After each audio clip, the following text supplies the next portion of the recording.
they will have the composition to hold this. It will have to take a concerted effort from the opposition to try and force them out of this area. But they know that they're still going to be lingering about, so they'll have to worry about the players that are by fragment, but also the players that are going to be taking shots over to the side here. And Prodigy actually, I think that was a rival fence there, and he's taking a whole bunch of damage. Will need to back out and give himself a heal up. Joey and Busby have gone out low, and Prodigy will have to join him here in a moment. Yeah, unsurprising to see them want to reset off of this. Also, I mean, like we said, unsurprising to see them want to get towards this height and get into a better position and out of those buildings because they don't want to get into the shuffle and the mix that's going to be required. But actually, if we take a look here, it's actually going to be just north of this station. As you look at the choke that goes up into Skyhook, we actually see MVP gatekeeping teams that are still trying to make that Skyhook move. And that team right at the edge. This is going to hurt. It's going to be very challenging for this team to try and take out MVP, who have the angle and the coverage. There's also going to be players, I believe those players actually are going to be coming in from behind too. So that team is going to be sandwiched there, which is quite unfortunate. Gobble and team do go down.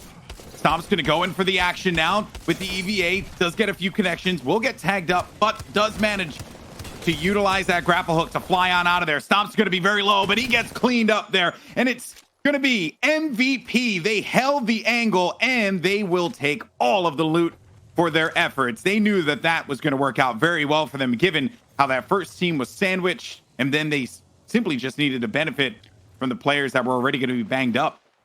Yeah, they take down Ziploc bags. Keep in mind, we did see the guys on the MVP side dropping Skyhook, especially this week. We saw them doing it still at the Esports Arena Weekly. So unsurprising that they know exactly how to play all these angles. But here's Max Dogs joining the party. Yeah, this is actually a real dangerous spot. So they thought that they were going to be very safe to go and loot that up. Madness, though, does get the down. So even though they have the pressure applied to them, Madness still manages to get one. Pow Pow's out of the action. Vaxlon, though, still very much healthy on the outside. We'll need to get to his teammates here to help him out. Madness playing right behind this hard cover, Bravo. This is going to be real dangerous for them. Look at this. Reckon with the shots on the outside. They should be able to close this out. Only one more, and it's going to be Madness, I think, who's going to desperately try to get away there. And actually, we're not seeing him in the feed right now. Here he is. Now Madness definitely trying to get away, but he actually gets shot, unsurprisingly, from players that were even further out towards the station. So that will be MVP out. That is your second-place team eliminated here a little bit earlier. They're our 8th team to go in match number 4, so things can focus on a little bit closer towards the station. But big heads up for all these teams knowing that choke would be such a big part of these battles. Now, NRG are going to run into Max Dog here if they commit to that area. I don't think they are necessarily going to do so. So they'll be fine. They'll hold this area down for a moment. 12 squads remain. Still plenty left to play, Bravo. And I think we're all wondering, actually, on the minimap, who was it that got to the station interiors first and who was holding that trailer? Now we see that answer. That was going to be NRG. And like you said, I like what they're doing, though. They're not just holding that trailer and trying to poke. They're actually TPing out, trying to get not just finishes, but also trying to TP for loot, maybe. So nice stuff from them. But here now is Freestyle of Free Smoke, just trying to stay alive as a solo now. We'll see what he'll be able to do. But Wraith 1 Tricks, a team that we've seen move into the 4th place spot in a little bit of trouble. It's going to be all up to Teen here, as well as Saucerer. We'll see if they can fight through this. Teen, the healthiest one, while the other two heal. And the good news for them is that they will at least be able to defend themselves. Teen is there to back his teammates up. Portals are going to be located out toward the left. Teen sends a few warning shots in that direction, seeing what he can pick up from that. So they will stay alive despite the fact that they were in a bit of a tight spot. And now that we only have a few seconds left here as this circle is going to close, we'll find out where this next ring is going to pull. They are in the safe zone. They are fine. But whether or not they're going to be fine for too long. Oh, and the rat cam, actually. That was just... Oh, no. Ugh. That's... I mean, we've come to love the rat cam, and that's a pretty unfortunate way to see. I mean, normally the rat cam has a very different tone to it. That was need some F's in the chat for our poor little rat as he gets taken down. For the rat, dude. Oh boy. New Poor, Brainers actually have only one player left alive too. Yeah, now down into our top 10. Still lots of heavy hitters here, of course, still in the mix, and several teams that are within our top 5 still fighting here. We saw a lot of early exits from teams that, once again, you might not expect, but now also taking a look at Team Liquid, of course, they know that they can't push up entirely because they do have to worry about, just in case there's a team in the Skyhook tunnel choke. I'm going to ask our, actually, speaking of, here we go right back over to the base of that tunnel, and we'll see what Solafide can do here, having to fight a little bit uphill.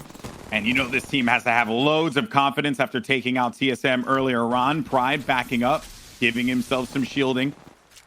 They have to be mindful and respect their opponents because they're not going to let them try and walk away with this one freely, especially Team Liquid, who, if they can put together a big game here, could end out within that top 2 out of World's Edge. Flanker, though, banged up a little bit.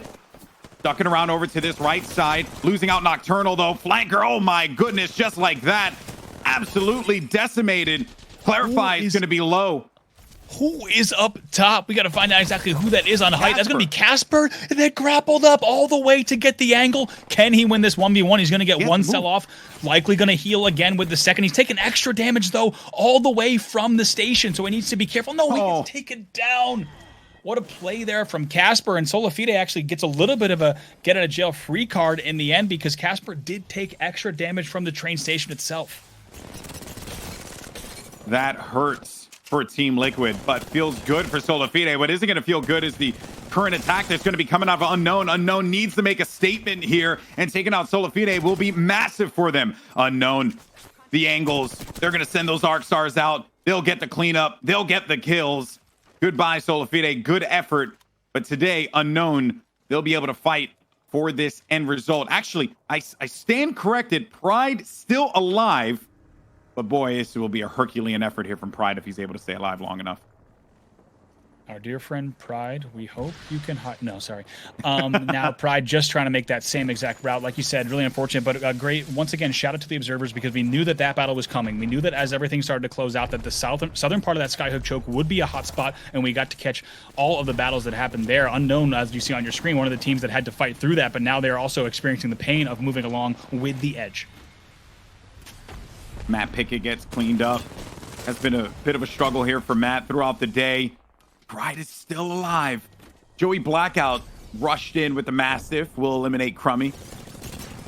And Pride will just need to rat it out for the time being. ISMP now are going to be in the thick of things, right in combat, playing around this bubble. The cleanup, Joey Blackout actually will fall down, and Urice is out of the action too now. Here comes NRG.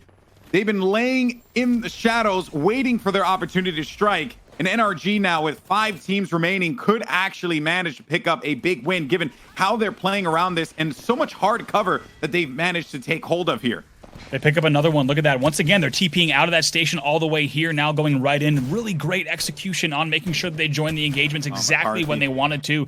Unsurprisingly, Shiny as a solo, unable to finish that one. Just like that, 4 squads left. Shiny McCarthy. Ain't gonna happen, but it was a good try.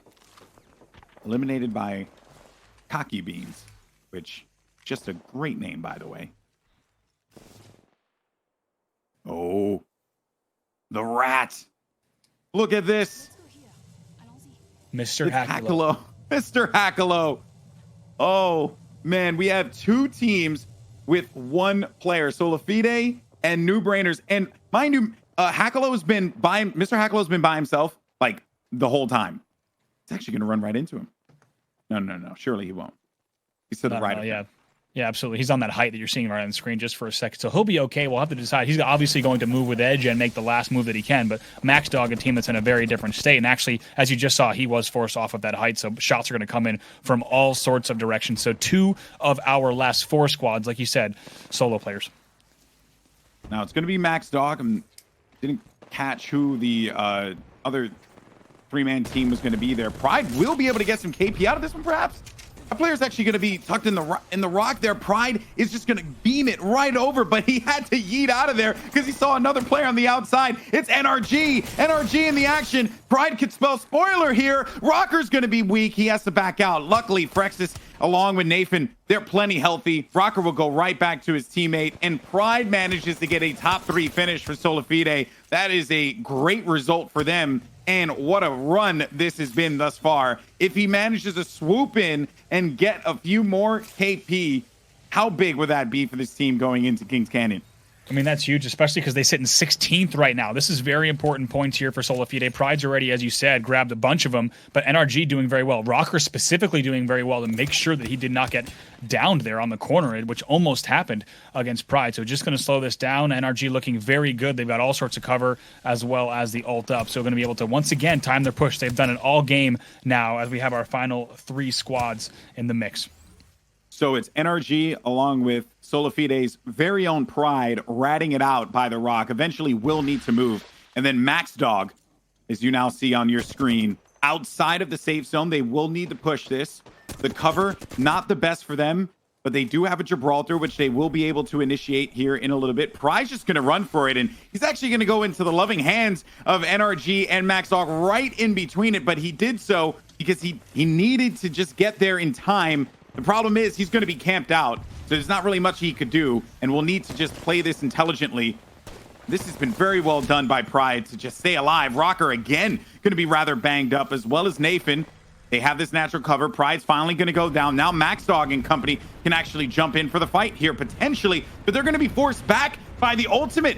This is crazy. They're being forced back by the Gibraltar ult. They're getting banged up. Nathan's going to burn Beans alive. It's Beans for dinner. And Nathan and Frexes, they're going to jump in. The Mastiff is true, and NRG win the last match in World's Edge. My God, kill leader as well on the end. And could you ask for a cleaner game? Like we said, the first time they got that early rotate, they were the first team to get into the station. They hold it down, but not only that, every time we checked out their POV, they were TPing for loot, they were TPing for engagements, and doing it all so calculated. It was also careful in the way they executed. In the end, they get a full 3v0 wipe, and they also take out Pride as well. So It's not like they let Max Dog do the work on Pride. They also finished Pride there, and it wasn't very difficult just burning that port. But in the end, they looked so clean. Let's take a look at some highlights. Yeah, so Rogue, just an unfortunate turn of events for them. Game 3 victory, but we'll be exiting early.